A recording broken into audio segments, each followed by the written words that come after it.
अजीज़ान गिरामी वक़ार, रसूल पाक सल्लल्लाहु ताला अलैहि वसल्लम की मीलाद के मुतालिक दलाइल बहुत सारे हैं। हाँ, जिस शक्ल से मना रहे हैं, जाहिर सी बात है ज़माने के बढ़ते बढ़ते हर चीज़ में तरक्कियाँ होती रहती हैं।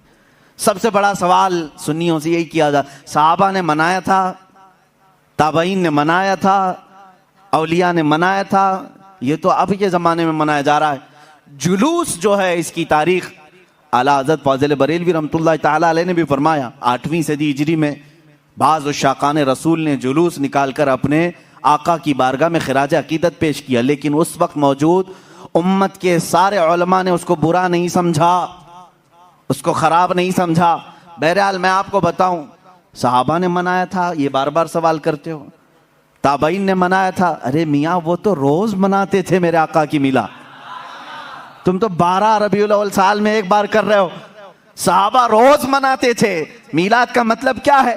जाओ पूछो, हसन बिन साबित हमेशा कहते थे, व अहसनु मिनका लम तरा कत्तु आइनी व अजमलु मिनका लम तलिदिन निसाउ। यही तो मीलाद मुस्तफ़ा है। ऐ रसूल, आपसे ज्यादा हसीन मैंने किसी को देखा नहीं, आपसे ज्यादा खूबसूरत किसी माँ ने जना नहीं। ये तो सहाबा मीलाद नहीं मना रहे हैं। सहाबा कराम हुजूर अकरम सल्लल्लाहु ताला अलैहि वसल्लम के कसीदे पढ़ते थे। अब आओ हिजरत का वो वाक़या तो सुनो जरा। अल्लाह के हबीब सल्लल्लाहु ताला अलैहि वसल्लम जब तशरीफ ला रहे थे मक्का से मदीना तैयबा, 14 दिन तक मदीने वालों ने इंतजार किया है। तुम 11 रोज से इंतजार कर रहे हो, 12वीं शब आएगी।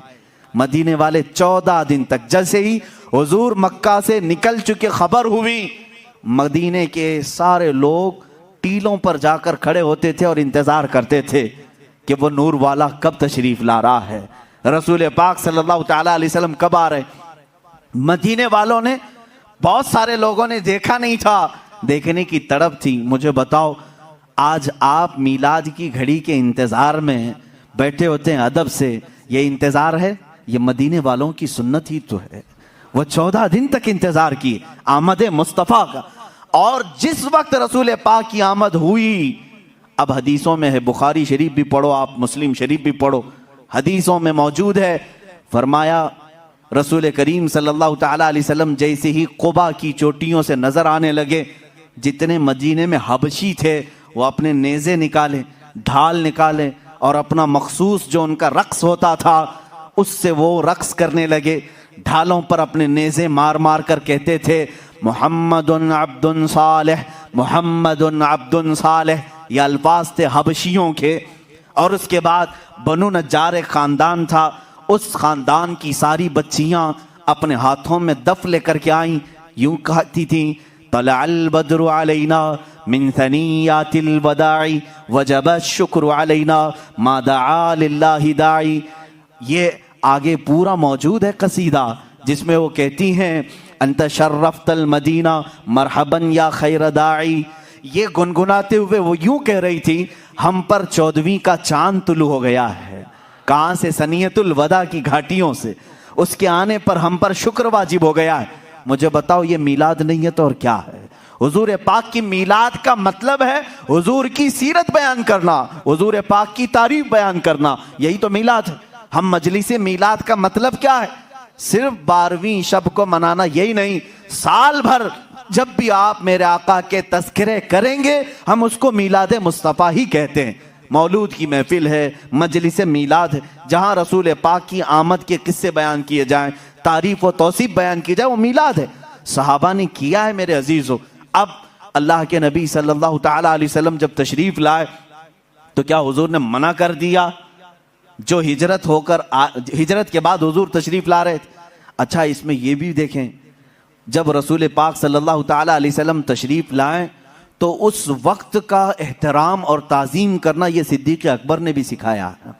उसकी एक खुसूसियत होनी चाहिए। जाहिर सी बात है, आज आप हमारे मिंबर को, हमारे यहाँ पर स्टेज को अलग अंदाज से देख रहे होंगे, इसलिए कि ये आए हैं मीलाद मुस्तफ़ा के एहतराम में। मस्जिद आज अलग रौनक ली हुई है, यहाँ अलग एक रोशनी है, क्योंकि उस साअत और उस घड़ी के एहतराम में, जिस सुहानी घड़ी चमका तैबा का चांद, उस दिल अफरोज साअत पे लाखों सलाम। हम उस घड़ी पर भी सलाम भेजते हैं। सिद्दीक अकबर रज़ियल्लाहु ताला अन्हु ने क्या किया था जानते हैं आप? मदीने वाले जब देख रहे थे, गर्दनें फलान फलान कर देखते थे, उछल उछल कर देख रहे थे, दूर से वो नजर आ रहे थे। आने वालों में दो लोग थे, हुजूर पाक सल्लल्लाहु ताला अलैहि वसल्लम और हजरत अबू बकर सिद्दीक। सैयदना अबू बकर सिद्दीक रज़ियल्लाहु ताला अन्हु का इश्क और उनका अदब भी तो देखें। जब मदीने वाले दब बजाने लगे और उछल उछल कर देखने लगे, हजरत अबू बकर सिद्दीक रज़ियल्लाहु ताला अन्हु ने अपना जुब्बा उतार दिया, जुब्बा उतार दिया, तहबंद है, और जुब्बा उतार कर एक लकड़ी में लगाया और हुजूर सल्लल्लाहु ताला अलैहि वसल्लम के ऊपर झंडे की तरह हिलाने लगे।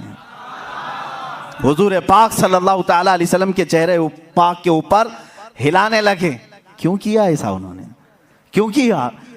यही तो हम भी कहते हैं, जब वो आमद मुस्तफ़ा हो तो हम लहराते हैं, लोगों को बताते हैं कि ये घड़ी आम घड़ी नहीं है। हज़रत अबू बकर सिद्दीक ने यूं किया। हुजूर पाक सल्लल्लाहु ताला अलैहि वसल्लम ने उनसे पूछा भी, अबू बकर इतने दिन से मक्का से चले यहां तक पहुंचे, वो आपने जुब्बा उतारा नहीं, लहराया नहीं, मदीना करीब आया और तुम ये अपना जुब्बा उतार करके लहरा रहे हो। सिद्दीक अकबर के इश्क को लाखों सलाम, अदब व एहतराम को लाखों सलाम। अर्ज करते हैं, आका बहुत सारे मदीने वालों ने आपको अब तक देखा नहीं, मैं ये सोचता हूं कहीं वो गलती से मुझे रसूल ना समझ लें। मैंने अपना जुब्बा उतार दिया है ताकि मदीने वालों को पता चले आका और है, गुलाम और है। झंडे लहराते हैं तो पता चलता है आका तशरीफ ला रहे हैं। ये सिद्दीक अकबर ने करके बताया है, जब रसूल तशरीफ ला रहे हो तो झंडे लहराए जाते हैं, इसलिए कि उस घड़ी का अदब हो, उसका एहतराम हो। मदीने वालों ने देखकर ही पहचान लिया, जो लिबास उतार कर आ रहा है वो गुलाम रसूल है, और जिसके सर पर झंडा लहरा रहा है अगर से जुब्बे का हो वो मुहम्मदुर रसूलुल्लाह है। मेरे आका सल्लल्लाहु ताला अलैहि वसल्लम के आने का अदब और एहतराम मदीने वालों ने भी किया था। अब मैं ये कहता हूँ कि जिसे मदीने वालों की खुशकिस्मती मिली वो मेरे आका की मिलाद मनाएगा और मदीने वालों में उसका हशर भी होगा, क्योंकि मेरे आका ने फरमाया है, मन तशब्बह बिकौमिन फहुव मिनहुम, जो जिस कौम की आदत को अपनाएगा दुनिया में, क़यामत के दिन वो उसी कौम के साथ उठाया जाएगा। ऐ वहाबियो, तुम मक्का के इब्लीस के साथ गम मनाओ और तुम्हारा क़यामत के दिन हशर उन्हीं की जमात के साथ होगा। हम आज कुमकुमे भी लगाएं, झंडे भी लहराएं, 12वीं शब को अलल ऐलान कहें कि आई नई हुकूमत, सिक्का नया चलेगा, आलम में रंग बदला सुबह शबे विलादत। हम इस फख्र के साथ कहेंगे, इसलिए कि मदीने वाली कौम के तरीके पर हमने किया है, और रसूल ने फरमाया जो जिस कौम की मुशाबहत करता है क़यामत के दिन वो उसी के साथ उठाया जाएगा। फख्र करो, क़यामत के दिन इंशाअल्लाह हम सब मदीने वालों के साथ उठाए जाएंगे।